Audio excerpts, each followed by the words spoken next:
Hello friends, आप देख रहे हैं आपका चैनल शेयर बाजार विद आयुष। और दोस्तों, इस वीडियो में बात करने वाले हैं काफ़ी सारे स्टॉक्स के ऊपर जो इंपॉर्टेंट न्यूज़ निकल कर आई है, जो अपडेट्स निकल कर आए हैं उसके बारे में। तो वीडियो को देखिएगा पूरा। तो चलो दोस्तों, शुरू करते हैं टाटा मोटर्स से। टाटा मोटर्स में दोस्तों आज हम कह सकते हैं प्रॉफिट बुकिंग देखने को मिली, ज़्यादा तो नहीं लेकिन ₹4.80 की गिरावट हमने दर्ज करी है स्टॉक के अंदर। लेकिन दोस्तों, स्टॉक के ऊपर एक अच्छी खबर निकल के आई है, पॉजिटिव खबर निकल के आई है। और वो खबर वैसे तो बाजार के दौरान ही निकल कर आ गई थी, लेकिन याद रखिएगा इसका फ्यूचर टर्म में इम्पैक्ट पड़ सकता है। तो खबर क्या है, तो आप खबर देख सकते हैं, Tata stock receives CMVR certificate for hydrogen fuel cell electric bus model, do you hold. तो बिल्कुल दोस्तों, जो कंपनी है वो है दोस्तों टाटा मोटर्स। और टाटा मोटर्स को बेसिकली यहाँ पर CMVR टाइप अप्रूवल मिल चुका है। ये एक दोस्तों टाइप का सर्टिफिकेट होता है। अगर आपको हाइड्रोजन फ्यूल सेल इलेक्ट्रिक बस चलानी है, FCEV जो मॉडल होता है, उसके लिए ये सर्टिफिकेट लेना पड़ता है। लेकिन यहाँ पर हम कह सकते हैं ये जो सर्टिफिकेट है वो बेसिकली अब जाकर टाटा मोटर्स को मिलता हुआ नजर आया है। और ये दोस्तों एक सिग्निफिकेंट माइलस्टोन है कंपनी की जर्नी में, बिकॉज कंपनी लगातार दोस्तों किस तरीके से क्लीनअप पब्लिक ट्रांसपोर्टेशन इसकी तरफ बढ़ रही है। इसी के लिए दोस्तों कंपनी ने अप्लाई किया था और अब कंपनी को जो हम कह सकते हैं सर्टिफिकेट है वो अप्रूव हो चुका है। और यहाँ पर दोस्तों जो खबर है उसके मुताबिक द टाटा स्टार बस FCEV is a game change in the transportation industry.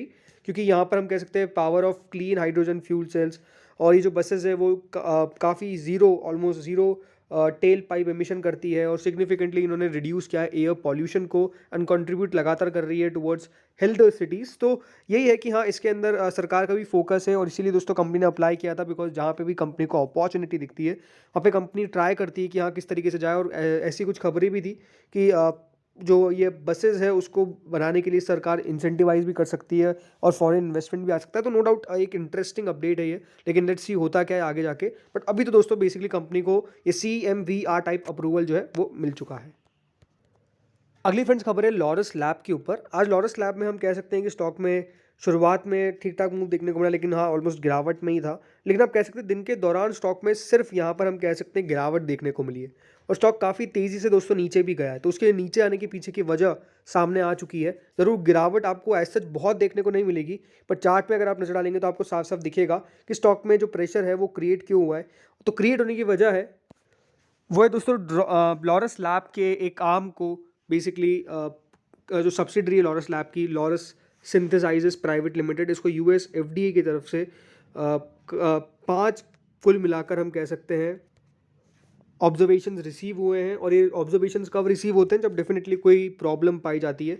तो यहाँ पर दोस्तों जो कंपनी का फैसिलिटी है एट पारावाड़ा अनकपेली नियर विशाखापट्टनम आंध्र प्रदेश, यहाँ पर दोस्तों कंपनी का मतलब US FDA का हम कह सकते हैं इंस्पेक्शन हुआ था। और इंस्पेक्शन में आप कह सकते हैं कि उसकी जो रिपोर्ट निकल कर आई है उसमें 5 ऑब्जर्वेशंस हम कह सकते हैं कि यहाँ पर आउटलाइन किए गए हैं लॉरस लैब के लिए। अगर आप खबर देखेंगे, this is to inform you that LSPL, a wholly owned subsidiary of Laurus Lab, underwent US FDA inspection for the manufacturing facility जो आंध्र प्रदेश में है। The inspection was conducted from 4th December to 12th December 2023। ये दोस्तों company ने बताया है।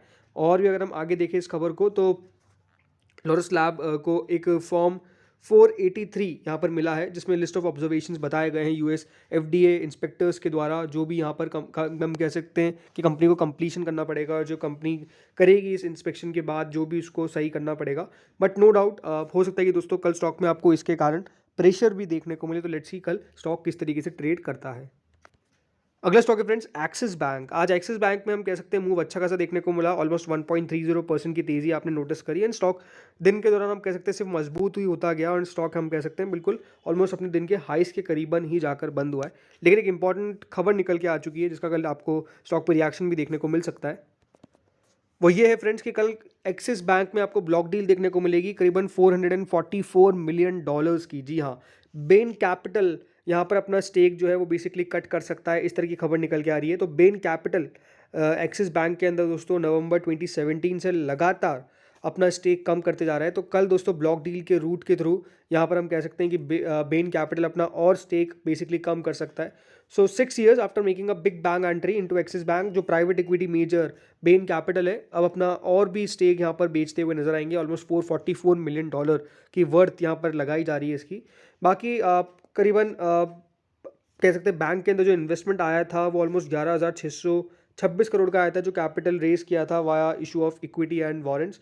तो ban capital ने दोस्तों ऑलमोस्ट 6,854 करोड़ रुपए इन्वेस्ट किए थे और अब जाके दोस्तों जो पैसा है वो बेसिकली यहाँ से निकाल रहा है, अपना स्टेक अब कल कम कर देगा। तो बिल्कुल देखते हैं कि यहाँ पे किस तरीके से रिएक्शन देखने को मिलता है। बाकी ये है कि लगातार बेन कैपिटल अपनी स्टेक वैसे भी कट कर ही रहा है और ऑलमोस्ट 1.1% स्टेक कट करेगा।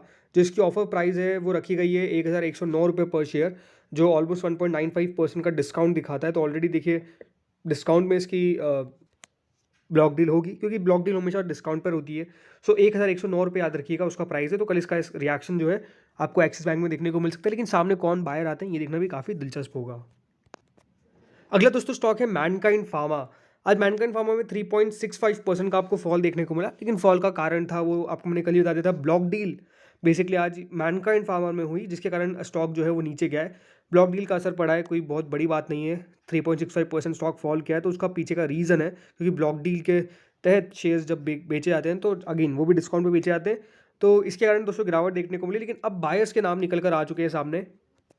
लेकिन सबसे पहले आप देख लीजिए मैनकाइंड फार्मा जो ब्लॉक डील हुई है उसमें पी फर्म क्रिस कैपिटल ने ऑलमोस्ट 3,280 करोड़ के शेयर्स अपने बेचे हैं। तो एक काफ़ी बड़ा पोर्शन आज बेचा गया है क्रिस कैपिटल के द्वारा। लेकिन जो बड़ी बात है दोस्तों, सामने बायर्स के भी नाम अब निकल कर आना चालू हो गए। क्रिस कैपिटल एक सब्सिडरी है बीज लिमिटेड की, जिनके द्वारा शेयर्स बेचे गए हैं मैनकाइंड फार्मा के अंदर। और भी बहुत सारे कैपिटल्स थे जिसमें हेमा CIPEF लिमिटेड, जिनके द्वारा 56.2 लाख शेयर्स बेचे गए, और कैरन हिल CIPEF के द्वारा 69.6 लाख शेयर्स बेचे गए। लेकिन जो नाम निकल के आ रहे हैं उसमें अब दोस्तों बायर्स में कोटक म्यूचुअल फंड, जिनके द्वारा दोस्तों यहाँ पर बाय किए गए हैं around 20 lakh shares in the pharmaceutical company for 1832.30। और ये जो मेगा ब्लॉक डील था इसके अंदर सबसे जो बड़ा नाम निकल के आ रहा है वो कोटक म्यूचुअल फंड का ही है, क्योंकि इसके अलावा कोई ज़्यादा नाम निकल कर आ नहीं रहे। लेकिन ये बात ज़रूर है दोस्तों, जो इक्विटी आज चेंज हुई थी वो ऑलमोस्ट 8.7% इक्विटी थी, तो काफ़ी बड़ा पोर्शन था जिसकी जो आज यहाँ पर बेचा गया था।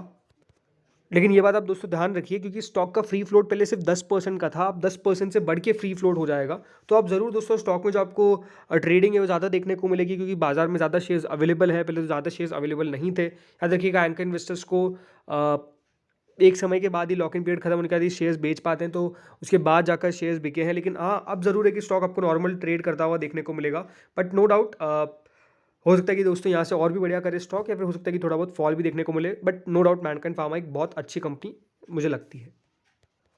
अगली खबर दोस्तों विप्रो के ऊपर। आज विप्रो में कह सकते हैं कि अपसाइड तो देखने को मिली, लेकिन वो अपसाइड ज़्यादा टिक नहीं पाई, क्योंकि आज ऑलमोस्ट 428 रुपीज़ का हाई था और उसके बाद स्टॉक फिर थोड़ा सा नीचे आ गया। लेकिन अब ठीक है, मतलब कोई दिक्कत वाली बात नहीं है। स्टॉक थोड़ा बहुत ठीक ठाक ही कर रहा है, पिछले एक महीने से 10-11% के रिटर्न्स आपको डिलीवर करता हुआ नजर आया है। बाकी दोस्तों आज विप्रो ने एक नया एग्रीमेंट साइन किया है विद RSA, एक लीडिंग जनरल इंश्योरेंस कंपनी है, as part of which Wipro ने दोस्तों इनके साथ RSA के साथ एक नया एग्रीमेंट साइन किया है for the migration to the cloud. इस तरह की बेसिकली खबर निकल के आई है। फाइनेंशियल डिटेल्स नहीं बताई कि कितने करोड़ की डील है, मतलब कितने डॉलर्स की डील है ये, बट ओवरऑल हम कह सकते हैं कि यहाँ पर जो कंपनी की तरफ से बयान निकल के आया उनके द्वारा यही कहा है, Wipro said it will help RSA build a compliant secure and scalable IT structure. So इस तरीके का एक 3 साल का एग्रीमेंट हम कह सकते हैं, एंगेजमेंट एग्रीमेंट जो भी है वो साइन किया गया है RSA के साथ। इनकी एग्जिस्टिंग रिलेशनशिप थी जो ऑलमोस्ट 2016 में एक कॉन्ट्रैक्ट चालू हुआ था, लेकिन अब इसको 3 साल और हम कह सकते हैं ओवरऑल एक्सटेंड कर दिया गया है। तो लेट्स सी कि यहाँ पर कितना बढ़िया करता है विप्रो, क्योंकि खबर बाद में निकल कर आई है, तो लेट्स सी क्या कर पाता है स्टॉक। अब दोस्तों बात करते हैं 2 SME IPO के बारे में जो ऑलरेडी ओपन थे। सब्सक्रिप्शन कितना निकल के आया है, सबसे पहले तो प्रेस्टोनिक इंजीनियरिंग, क्योंकि आज सेकंड डे था प्रेस्टोनिक इंजीनियरिंग का। 72 रुपीज़ का इसका प्राइस बैंड है, ऑलमोस्ट 1600 शेयर्स का एक लॉट है। अभी तक फ्रेंड्स ये जो इशू है वो 21.73 टाइम सब्सक्राइब हुआ है by HNIs and 78.16 time subscribe हुआ है बाय रिटेल कैटेगरी। कुल मिला के अभी तक 50 गुना दोस्तों इस इशू के अंदर सब्सक्रिप्शन ऑलरेडी रिसीव हो चुका है, 1105 करोड़ के आसपास। तो अच्छा खासा सब्सक्रिप्शन हम कह सकते हैं रिसीव हो रहा है अभी तक 2 दिनों के अंदर प्रेस्टोनिक इंजीनियरिंग में। कल इस IPO का आखिरी दिन है। अगला स्टॉक है दोस्तों SJ लॉजिस्टिक्स, सॉरी IPO। सो आज इस IPO का फर्स्ट डे था और अभी 2 दिन और बाकी है। 121 से 125 रुपीज़ का इसका प्राइस बैंड है। 1000 शेयर्स आपको मिल रहे हैं कुल मिलाकर एक लॉट में। 48 करोड़ का याद रखिएगा दोस्तों इस IPO का साइज है, जो आज का फर्स्ट डे का सब्सक्रिप्शन निकल कर आया। इसमें फ्रेंड्स QIBs ने कुल मिला के 4 गुना इस इशू को अभी तक सब्सक्राइब किया है। पहले दिन 4 टाइम सब्सक्रिप्शन रिसीव हुआ है QIBs की तरफ से। याद रखिएगा इशू एक SME सेगमेंट का है, तो काफ़ी छोटा इशू है। एचएनआई ने दोस्तों 22 गुना इस इशू को सब्सक्राइब कर दिया और रिटेल ने 37.34 टाइम्स इस इशू को सब्सक्राइब किया है। टोटल लाके पहले दिन दोस्तों 25 गुना के आसपास 24.56 times to be precise subscription जो है वो रिसीव हो चुका है। ये ऑलमोस्ट 784 करोड़ का सब्सक्रिप्शन पहले ही दिन इस इशू के अंदर भी दोस्तों देखने को मिला है, जो भी अपने आप में काफ़ी शानदार है।